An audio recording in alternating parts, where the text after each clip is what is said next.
Hi, everyone. I'm here with Travis with Elements Hospitality out of Fredericksburg, Texas. And we're here to talk about sustainability today and how things are working for him there. I'm Howard Cleaver, Chief Commercial Officer of O3 Energy in Dallas, Texas. And let's get started. Travis, thank you so much for being on today. Really appreciate it. It was a great conversation we had early last week, finding out more about your business. It's really exciting. Maybe you could start off just really quickly recapping what your business is and, how many properties you have, that sort of thing. Yes, sir. So we are Elements Hospitality Company based in Fredericksburg, Texas, here in the heart of Hill Country. As many of you probably know, this is definitely a tourist hub, and our guests come mostly from the Dallas area, Fort Worth, Houston, Austin, San Antonio. So a lot of our guests are coming from that area to come and experience Hill Country. We are a hospitality management company, have lodging at 5 different properties, one of which is a wedding venue. And then we have an exclusive wedding venue, which is Swallows Eve. And then we manage a couple other properties for folks. Total, we can sleep a little over 100 people at 5 different locations. We do have a full service restaurant at the Hill Country Herb Garden, as well as a full service spa on that property as well.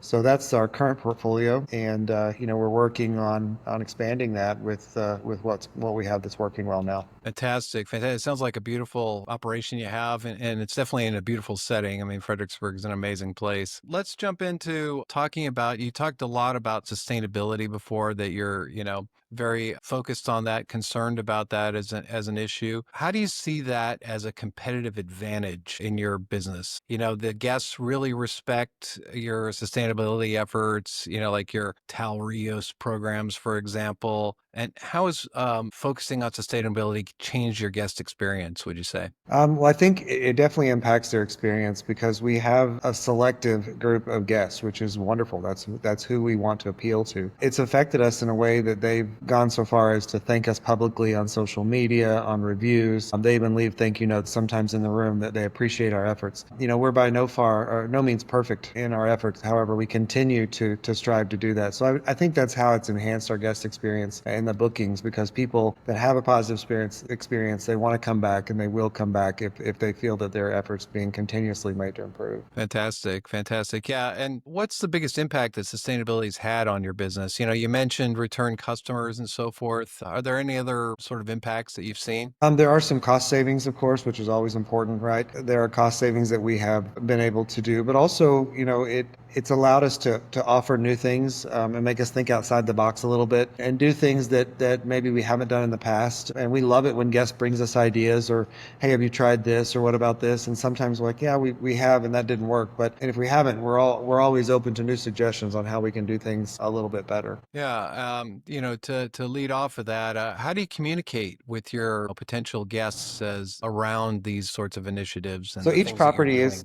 yes, sir. So each property is unique, and so we do have dedicated websites for each property, and additionally emails and social medias. So they all are unique. We do have an overarching brand for the Elements Hospitality, but each property has its own identity, and so we communicate that to our guests with welcome emails, their confirmation bookings, and then on our websites as well. And then lastly, we communicate that with in-room signage. We want to tactfully and very tastefully communicate to our guests, and something so simple as please reuse your towel. That's not a, we don't feel like it's a crazy big request. And if guests don't want to, we of course, we don't insist. But just reusing that towel, if we do that times 100 guests in a weekend, how much water have we saved? Yeah. And time have we saved, and those sorts of things. I mean, I don't know about you, but I don't wash my towel after every shower. Maybe I should, but nobody I know does a load of laundry after every bath, right? So That's right. just That's it right. just we want you to still have that luxury experience and to be mindful of the usage. Yeah, the water savings and the energy, to Absolutely. run the washers and dryers, that's a big energy draw in the end as well. So that's really great that those sorts of initiatives are going on at your properties there. Let's talk a little bit about the resource management challenges that you've got there in the Hill Country. You talked a lot about water being a limited resource in the Hill Country. What other resource challenges are you encountering encountering in your business? So, with water specifically, we are in a drought still, despite having had a lot of rain recently, which we're so grateful for. It's the greenest June I've seen in a very long time here. So, we're Yeah, very it's happy been with pretty about heavy. that and hoping it fills up some of the aquifers, and whatnot, or at least brings them back up a bit. But, with that water usage, it puts the city in a tight spot, right? So that they have Yeah, to really monitor usage for people that don't respect the water, for they leave their sprinklers on all the time. And so it impacts everyone. It's not just the people in hospitality. It impacts the neighborhoods, the families, all of that when people are not considerate of the resources and making sure they're paying attention. So I think that's a big one. And then the city there are people, their jobs are to enforce these things, the enforcement code officers that drive around looking for water waste, looking for people that are not doing some of those things that they need to be doing with water specifically. gotcha. Yeah, it's really important. How do you monitor or manage energy usage across your different properties? How are you doing that today? So it's a standard for our team, our property managers, to visit every unit as soon as guests check out to remove any trash and soiled things and whatnot. Additionally, we immediately turn the temperatures up or down depending on time of year. We have a set standard where guests will always mess with the thermostat, and that's okay. But in our venues, we want them to be comfortable, and we're It like, is Texas after all, it is, right? that's right. That's exactly right. We want them to be comfortable, but our team knows that we bring that back up to 72 degrees instead of 65. And you do that times how many units, it affects how quickly that meter turns around. So it saves energy, it saves money, and it's just a waste. If the rooms are empty, we don't leave them at those cooler temperatures or warmer temperatures in the winter. Also, in our venues, in Swallows Eve and in our wedding venue here at Contigo, we have block boxes on those because you have 150 people in a room. Everybody wants to Yeah. control the thermostat. So we unfortunately have to put locks on them and the little clear boxes just to keep people to maintain that. So those are some of the measures we do just to ensure that we are being mindful of that and not letting them just, be a meat locker in there on a Tuesday when Yeah. no one's around. Yeah. Yeah. Well, that's important. Yeah, thank you. And what's been your biggest surprise in terms of, operational costs that you've experienced? I think the biggest surprise has been labor for sure. Yeah. We have a very competitive labor market, especially for those folks in the hospitality field in this area. And the staffing, the second challenge to that is so much of our staffing come from other cities. So they housing here in Fredericksburg is quite expensive, and so that creates an additional challenge for folks when we are looking to hire people. And so we do pay well. We pay very fair. We pay above market most of the time because we want that quality of person. And sometimes that means they're driving an hour one way to work. So that was something that has been a real challenge for us is the staffing and the staff housing that they're able to have here in Fredericksburg. Yeah, that's a common theme in a lot of, hospitality type towns, Colorado, I used to see it a lot there. It's tough, Yeah. Well, that's interesting. That's one of your operational costs that, tends to rise over time and particularly in these small towns. Let's talk about scaling sustainable operations. Let's think about growth plans and infrastructure needs, those sorts of things. As you develop your management model to help boutique properties, how important is sustainability in that offering? We talked about it earlier. But this is sort of a future look, sort of as you grow, the things that you want to put into place to help with sustainability. I think it's becoming more and more important all the time, right? With a growing population and competitive markets, we really want to put our best efforts forward to continue to improve these and even further develop our standard operating procedures, our SOPs as we get in front of potential clients. We understand that we're on the high end of hospitality in Fredericksburg. We're not the least expensive place. We don't want to be, and that's intentional. And our clientele is a little more demanding, right? They expect that. If they see that we aren't being resourceful or making efforts toward that, they can choose to spend their dollar somewhere else. And I think that's very important to be mindful of as we think about that. Fantastic. And, one of the things is sustainability, can't say it sometimes, sustainability challenges that you see other property owners facing there in the Fredericksburg area. What's been your experience I there? think I think a big one for me is recycling options here. That's Mm, something that's very yeah. limited. And there was sort of an expose that was done a couple of years ago. I don't know the name of the company. It doesn't really matter, but they were selling recycling services, and it was found out they were just carting it all off to a landfill in San Antonio, and that was no good. Obviously, that That was that's greenwashing in its most yeah. ugly form, I'd say. I would Yeah. say so, and so that definitely was shut down, and it had a lot of people upset because they thought they were doing good by recycling and doing this program. Yeah. So that is a huge problem in our community, the lack of recycling, and that the city doesn't have the bandwidth or manpower to do that.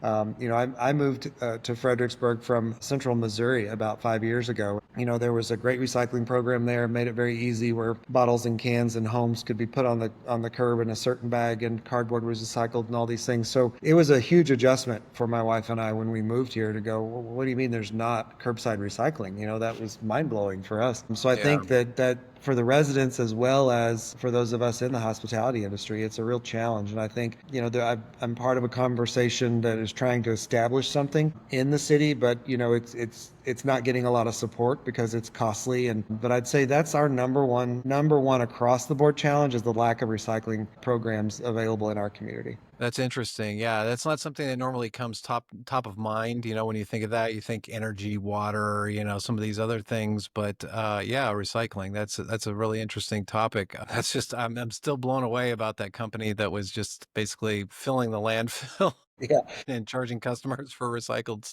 services. That's amazing. So, looking at your expansion plans, what infrastructure improvements would make the biggest difference to your operations? So a few operational ones that we are implementing already and will continue to, as far as operational costs with expansions, are things like using reusable water bottles. It sounds like such a simple thing, but Yeah. we've got some beautiful rebranded or branded water bottles that we sanitize and refill fresh right upon guest arrival instead of the typical, plastic bottles that most hotels dispense upon arrival. And people are good with that. It's local, it's filtered water and all the things. That's a small thing. Reusing or having the bulk dispensers of lotion, soap, shampoo, conditioner, all the body products in the apothecary. We actually make all of that on property ourselves. So we buy it in bulk and then we have it specifically scented with essential oils per property. Guests love this. It has cut down every property we've taken over. When we took it over, they all did the little minis, right? So every single room had Yeah. all the little ones. And it's just such a waste. And you go through and the housekeepers throw away, I mean, boxes every day. And I'm like, there's got to be a better way. So this has been cost savings, but also the guests love it. And then it's signature scents that they can pick them up and take home if they like to as well. So that's something that we feel like will allow us to expand the portfolio and save money as well. So, Additionally, Travis, I'm sorry. yeah, yeah. I was just going to reference an earlier conversation that we had where you were talking about these scented, oils and so forth, and that the Four Seasons in Austin picked that up as a Actually, line, it was the Ritz-Carlton in Dallas is or the Ritz-Carlton. Sorry, yeah, yeah, so they had reached yeah, out to us about that. So we're excited to get into that hotel as well. It's obviously a very prestigious brand, and we're excited yeah. to go into there. So yes, thank you for reminding me of that. The other thing is just being mindful of dimmers and motion light sensors and all of those things as we do remodels, making sure we take the time to put those things in. Yes, they're a little more expensive on the front end, but these are efforts that we definitely make to try to make sure we're being as efficient as we can while still providing that luxury experience. That's fantastic. Are you looking at anything around, energy management systems, that sort of thing, to sort of automate some of this stuff that you've talked about? I know there's a lot of manual stuff going and adjusting thermostats and all that. Is that a thought that you've had? It is a thought that I've had, not a solution I've arrived at, but a thought that I've had for sure. One of the challenges is many of our properties, the age of them, some are built in the 1800s, some of these buildings at Contigo and at Herb Garden, even the Menagerie was the original mayor's home from Fredericksburg in the early 80s. So, Oh, really? it really has some really Interesting. awesome Yeah, history it's there. really interesting. And so, for us, that's definitely a challenge. There would have to be some sort of a system that I've not been made aware of yet that can go kind of retroactive. We haven't done any new builds from the ground up here for smart homes or anything like that. That those just naturally would fit. So I would definitely love to learn more about how to do that, but there's not any currently that we're working with. Okay. Yeah. It's just interesting. I just heard the manual stuff that you're doing. I mean, you're doing all the right things. It just seems like there might be something out there that would help you with that. So yeah, that's interesting.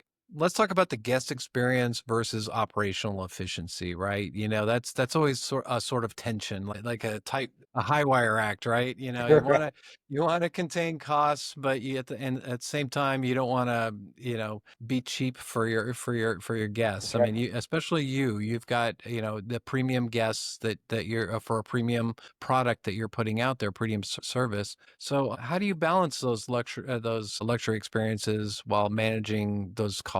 Well, it's not easy, I can tell you that. So, what we've found is communication is so important, to make sure that it's clear why we're choosing to do something a certain way. And, we've found that the more we communicate, sometimes it feels redundant if we put it in three different places to try to get that same message as to why we're doing things. But we've learned that that's sometimes what we have to do to protect the property, to still keep costs in line, and then make sure that luxury experience is being handled. And one of the things we really work toward is talking about why. Why is that important? What's going back into the earth? What are some of the efforts we can make that other people aren't making, or that simple things of recycling yard waste. We have full-time landscape teams that go across the properties, but we take everything back and compost it down on the backside of Swallows Eve where nobody can see it. That's a small thing, but keeps it out of landfills, and then it's doing a better service and respecting the earth. And that's one of the things we talk about with our team, especially, is respecting the earth. And experiences are so important. And we're at Contigo specifically partnered with a local yoga instructor and company called O2 Yoga, and she's offering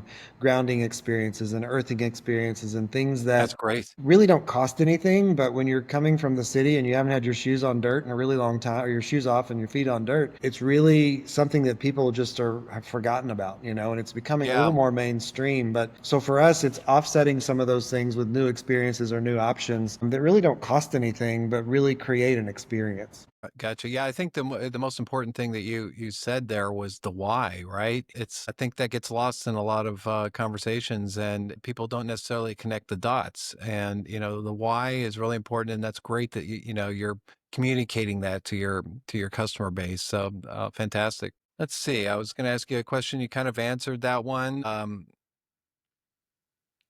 And yeah, actually, the whole topic of guest experience and operational efficiency. What about other things like, we talked about, air conditioning, that sort of thing. We talked about, some of the items around, the laundry service that you're doing. What are some other things that might come to mind that have to do with, delivering an experience, but keeping the cost of delivering that experience down? I know you've talked about the yoga and things like that, but what about some of the dining things you're doing? Some of those types of items. Absolutely. So one of the things that we've done is implementing breakfast in bed, basically, but we put it right outside your door. So Sounds all the good. properties that we don't come in the room, but you Yeah. can eat it in bed if you want to. So what we do is we've replaced all disposableware with we bought a picnic basket, and each property is labeled with our logo on at that specific property on it, right? So breakfast is included with our lodging, and instead of you having to get dressed and come down or whatever to the main area, our team puts it together and drops it right outside your door. So that's an elevated experience, in my opinion, to just open the door and grab your breakfast. We've stopped using almost all disposables so that we have everything is on a plate. It's got a plastic wrap on it. You've got fresh fruit, juice, yogurt, a fresh baked pastry, even the flatware china. Everything is in the linen is in the basket, and so then we reuse that. It cuts down dramatically on waste. Contigo specifically, when we bought this property, the amount of trash that they were putting in the dumpster every morning after they went around and picked up, it was astounding. And that's been, I mean, we've cut that dramatically just by getting rid of all that disposable. And it's a better experience. I would rather use a real fork than a paper fork or a plastic fork, and so that's one of our guest experiences that's very important to us. We offer that at all of our lodging properties as an elevated experience on real flatware, real china. And then you just set the basket out, and our team goes back around, picks it up, and we wash everything and starting in tomorrow. So that's one of our big ones. Yeah, that's great. That's a very good example of delivering a luxury experience while being, sustainably responsible, right? Because yeah, it's real china, real silverware. You're not throwing away plastic stuff, and it's a higher end experience. So yeah, that's fantastic. It was a little bit of a hard sell, I got to say, because some of the team was like, well, this is not as easy. I said, well, You may think it's not as easy, but it's a better experience, and it's just the amount of waste. Some of our team was not thrilled about that, but again, when I explained the why, they're like, "Oh, okay, this now I Yeah, get it. again, the Now I get why. it." So that's important. Again, the why. Yeah, yeah, that's right. Let's talk about the future of sustainable hospitality. Where do you see the hospitality industry headed in terms of sustainability expectations? Personally, I think it will continue to get a little more stricter. I think that's a good thing with some more regulations. Not that I'm one that loves regulations, but obviously they're needed if people aren't adhering to these things or cutting corners trying to stay away from it. But I think the demands from the guests are what's going to drive that, is those regulations of being more mindful, especially with tourist destination towns, cities, islands all over the world. Those regulations are going to be changed, and I think they're going to be made more strict. I know when we go to Yeah. shows and food shows or service shows and things like that, you're seeing that shift more and more away from that, more biodegradable products, things that are more earth friendly. It's just becoming more and more aware, and I think that that's going to really be pushing in the coming years. It's already there, but it's just going to continue to increase.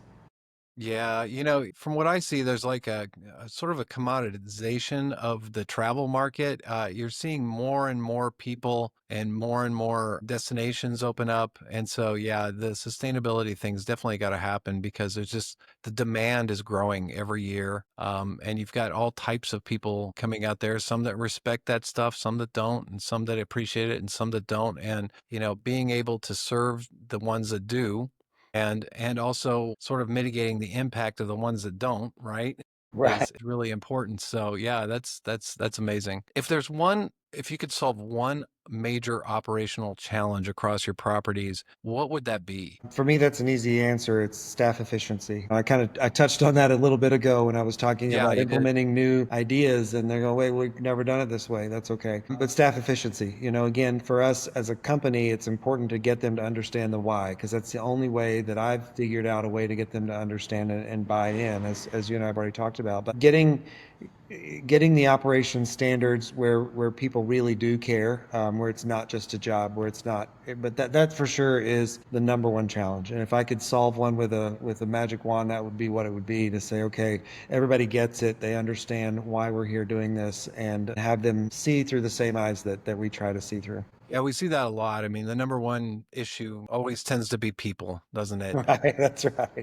It's your biggest line item expense. No two people are the same. So yeah, it's always an interesting sort of tension, understanding how to best manage people, how to get them motivated. Like you said, the why. I think that's extremely important. What role do you think technology will play in the future? I think we'll see more and more of it. For me personally, I'd like to see a little bit less of it, actually. If we could get away with no TVs in rooms and things like that, but I don't know if we're going to get there anytime soon. The Wi-Fi needs, the televisions, all those sorts of things. That's usually a number one guest challenge or complaint because it's not like their TV at home or it's not like this. And for me, I'm always questioning why are we spending so much time in our room watching TV when you came to Yeah. this destination to see what's in hill country, or you're on an island and you want to go sit, in your room and watch TV. I don't necessarily connect with that. But that's personal. But really, to answer your questions, I think we're going to see a lot more integration with ChatGPT, responding to guests and frequently asked questions, which actually we're working as we speak on implementing some of this ourselves just Fantastic. for efficiencies. It'll reduce some of our work and labor needs, so there's not always someone on call 24/7 with questions, which what we have now is a human doing all that. Keyless entry is pretty standard now across most properties. I would say right now we have about 65% keyless entry, and so working toward that, and then reducing I want to be careful on how I phrase this, reducing the communication between guests. And I say reducing not to give them less information, but more automation. We're going to see more of that. I'm seeing that push through what we use for our booking systems, our service platforms, even our communication with our housekeeping teams. The communications is not decreasing. That's not phrased right, but it's just how it's being communicated, right? So it's going to be more automated, more instantaneous, and a whole lot less clipboards walking around to check rooms, and all this is what we have seen in the industry for years. So we'll see all of this become far more automated, and it already is, but that's where I see it really, really changing things. Yeah, it sounds like you're just trying to optimize things is really Correct. the what you're looking for is that making a better experience for everyone so that they can not only maybe they don't talk to somebody, but they get the answer much faster, and it's much more accurate, and those sorts Exactly. of things, And right? in the Yeah. end, that's a better guest experience, right? They want to know Yeah, it right is. now. They don't want to Yeah. wait until a human gets back to them if it's at 10 o'clock at night and they get a response at 6 a.m. So, those are the kind of things where we think that will improve that for sure. Fantastic, fantastic. Is there anything else you'd like to discuss today? I think we've pretty much gone over the topics that we were looking to cover. Anything else you'd like to say about your operations, about sustainability in general, energy use, water use? Yeah, I mean, I think, I appreciate the time. I appreciate you inviting me to be on here today and have a conversation about this. It is something that there are a lot of folks in our community that are taking very seriously. We want instantaneous things, and sometimes myself included, we get a little frustrated. We're like, why can't we just change this, So that's something that from an operator, we're going, I don't know why this needs to be so challenging to get through the city level or the county level, et cetera. All right, thank you very much. So this has been Travis Tucker with Elements Hospitality out of Fredericksburg, Texas, and talking about his sustainability. I'm Howard Cleaver with O3 Energy in Dallas, Texas, and this has been the Power Briefing. Appreciate you coming on, Travis.